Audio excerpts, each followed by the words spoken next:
చూస్తేనే నోరూరుతుంది కదా! ఇది చూస్తేనే మీరేమన్నా పన్నీర్ కర్రీ అనుకుంటున్నారేమో పప్పులో కాలేసినట్టే. కాదండి. ఎగ్ కర్రీ ఇది. స్టీమ్డ్ ఎగ్ కర్రీ అనమాట. ఒకసారి కొత్తగా ఉంటుందని ట్రై చేశాను. రోజు గుడ్లను ఉడకబెట్టి చేసుకోవడమే కదా! ఇలా ఒకసారి ట్రై చేస్తే ఎలా ఉంటుందోననేసి నేను బిగ్ బాస్కెట్‌లో గుడ్లయితే ఆర్డర్ చేసేసుకున్నాననమాట. ఇవి 6 గుడ్లయితే తెప్పించుకున్నాను. ఇందులోకి 4 గుడ్లనైతే తీసుకొని ఒక గిన్నెలోకి వేసుకుంటున్నాననమాట. వీటిని కొంచెం బాగా బీట్ చేసుకోవాలి. బీట్ చేసుకున్న తర్వాత ఇందులోకి ఉప్పు, మిరియాల పొడి వేసేసుకొని ఇంకొకసారి బాగా బీట్ చేసుకున్న తర్వాత ఆల్రెడీ నేను ముందుగానే స్టవ్ మీద బాండీ పెట్టుకొని అందులో ఒక గ్లాస్ నీళ్ళు వేసేసేసి స్టాండ్ పెట్టేసి ఈ బీట్ చేసుకున్న ఎగ్ను మనం ఉడికించుకోవాలి. ఒక 5 నిమిషాలలో అయితే ఉడికిపోతుంది.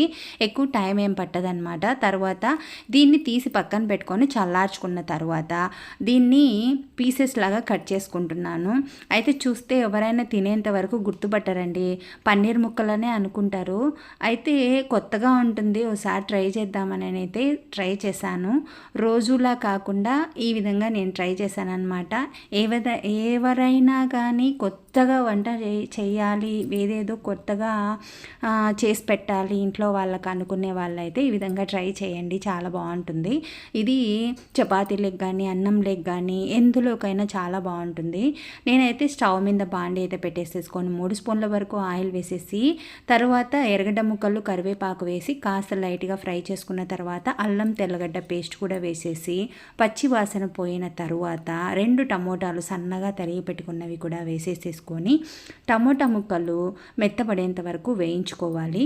తర్వాత ఇందులోకి మసాలా పొడులు 1 స్పూన్ కారం, 1 స్పూన్ ధనియాల పొడి, 1/4 స్పూన్ పసుపు, 1/2 స్పూను చికెన్ మసాలా పొడి, తగినంత ఉప్పు వేసేసి ఒకసారి బాగా కలుపుకోవాలి.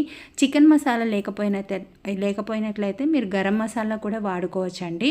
తర్వాత ఇందులోకి ఈ మసాలాలన్నీ బాగా కలవడం కోసం, బాగా ఉడకడం కోసం టేస్ట్ ఇంకొంచెం పెరగడం కోసం కొంచెం నీళ్లు వేసేసేసుకొని కాసేపు ఉడికించుకున్న తర్వాత ముందుగా కట్ చేసి పెట్టుకున్న ఎగ్ ముక్కలు ఉన్నాయి కదా, అవి కూడా వేసేసి ఒక 3 నిమిషాల వరకు మనము చిన్న మంట మీద ఉడికించుకుంటే ఈ మసాలా అంతా ఈ ముక్కలకు బాగా పడుతుంది.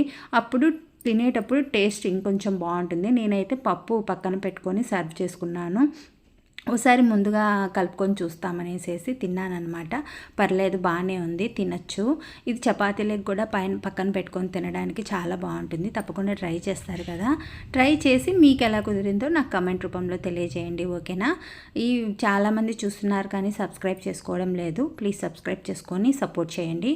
ఈ వీడియో నచ్చినట్లయితే మీ ఫ్యామిలీ ఫ్రెండ్స్ అందరికీ షేర్ చేసి లైక్ చేయండి. ఓకేనా? Thanks for watching.